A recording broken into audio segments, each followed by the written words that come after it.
ఇందిరయ్య మనం ఎప్పటికీ మారమా? మన సంస్కృతిని ప్రతిబింబించేలాగా పోరాట యోధుడు, మన్యం వీరుడు అల్లూరి సీతారామరాజు అంతర్జాతీయ విమానాశ్రయాన్ని ఆవిష్కరించారు. చెబుతుంటేనే గర్వంతో ఒళ్ళు పులకరించిపోతుంది కదరా. దేశమంతా మన ఆంధ్రప్రదేశ్ వైపు చూస్తుంది. కానీ మీరేందిరా అంటే ఇక్కడ కూడా రాజకీయాలు చేస్తున్నారా? అసలు మీరు ఎప్పటికీ మారరా? మీరు బతుకుతున్నారు, ఆ పెంట కుప్ప మీద కుక్క బతుకుతుంది. అసలు విలువే లేదు. మీరు మేము అనుకుంటూ పోతూ ఉంటే మనం ఎప్పటికీ అభివృద్ధి చెందాం. మన జనరేషన్స్కి ఏమీ ఇవ్వలేం. మనము అనుకొని ముందుకెళ్తేనే ఏదో ఒక మేలు జరుగుతుందిరా. ఇక్కడ ఎవడు 100% పర్ఫెక్ట్ కాదు.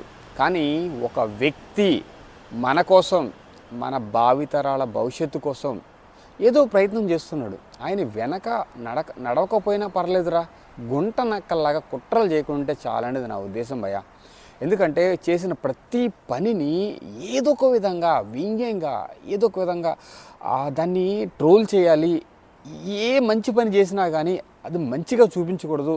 ఏదో ఒకటి నెగిటివిటీ తీసుకురావాలి, జనాలకు నెగిటివిటీ తీసుకెళ్ళాలి అనే బతికే జనాలు నిజంగానే మీ బతుకులు పెంట కుప్ప మీద బతుకుతున్న కుక్కల కంటే హీనంగా తయారైంది మన ఆంధ్రప్రదేశ్. అంటే భావితరాలుకి ఒక ఉనికి ఉండాలంటే ఇలాంటి power star, deputy CM power స్టార్లు అంటే ఒక వ్యక్తికి మనం అండగా నిలబడాలి. అండగా నిలబడపోయినా పర్లేదురా నాయన, మీరు గోతులు తీసే ప్రోగ్రామ్స్ పక్కన పెట్టుకుంటే మంచిదనేది నా ఉద్దేశం అనమాట. కానీ చాలా ప్రౌడ్గా ఫీల్ అవుతున్నాను. దేశం మొత్తం మన వైపు చూస్తుంది. ఈ ఒక్క స్టేడియం కాదు, ఇది ఒక అడుగు అంతే. మనము దేశపు చిత్రపటం మీద మనం ఒక ముద్ర వేయాలి. మనకి ఒక ఉనికి ఉండాలంటే ఏదో ఒకటి ఉండాలి కదా. ఇది జస్ట్ స్టార్టింగ్ పాయింట్. ఏది కూడా ఒక రోజులో 2 రోజులు అయిపోదు.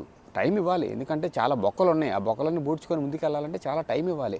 ఒక వ్యక్తిని మీరు ఇంత హీనంగా ట్రోల్ చేస్తున్నారు, ఇంత ఘోరంగా బ్యాక్టాప్ చేస్తున్నారు అంటే ఏం అనుకోవాలో అర్థం కావట్లేదు నాకైతే. సో నిన్నటి సిచ్యువేషన్లో ఎంత ప్రౌడ్గా ఫీల్ అవ్వాలి అసలు. ఆంధ్రప్రదేశ్ గర్వంగా చెప్పుకోవాలి. అంతర్జాతీయ విమానాశ్రయం పోరాట యోధుడు, మన మన్యం వీరుడు అల్లూరి సీతారామరాజు పేరు చెప్తూనే పులకరించిపోతుంది కదరా. ఎక్కడ కూడా మీ మనసులు మారట్లేదా, చెల్లించట్లేదా? ఇది భయ్యా.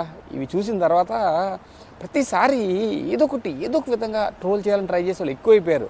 సో అందుకని మళ్ళీ ముందుకు వచ్చా. బట్ చాలా గర్వంగా ఉంది భయ్యా, చాలా హ్యాపీగా ఉంది. ఇది ఒక అడుగు మాత్రమే. ఇంకా చాలా ముందు రోజుల్లో అన్న ఇంకా చాలానే. ఇది ఒక్క అన్న వల్ల జరిగిందనను. ఎన్డీఏ కూటమిలో ప్రతి ఒక్కళ్ళు కష్టపడ్డారు. దాంట్లో అన్న పాత్ర కూడా చాలా ఉంది అన్నది నా ఉద్దేశం అనమాట. సో మళ్ళీ రాబోయే రోజుల్లో ఇంకా మెరుగైన అభివృద్ధి కోసం అన్న ముందుకెళ్తారు. మనం మాట్లాడగలం, చేతలు చెప్పైనా మాట్లాడన్నా సరే మాట సహాయం అన్న చేయాలన్న ఉద్దేశం. అంతకన్నా చెప్పడానికి ఏమీ లేదు. జై Hind. Study signing off. Thank you.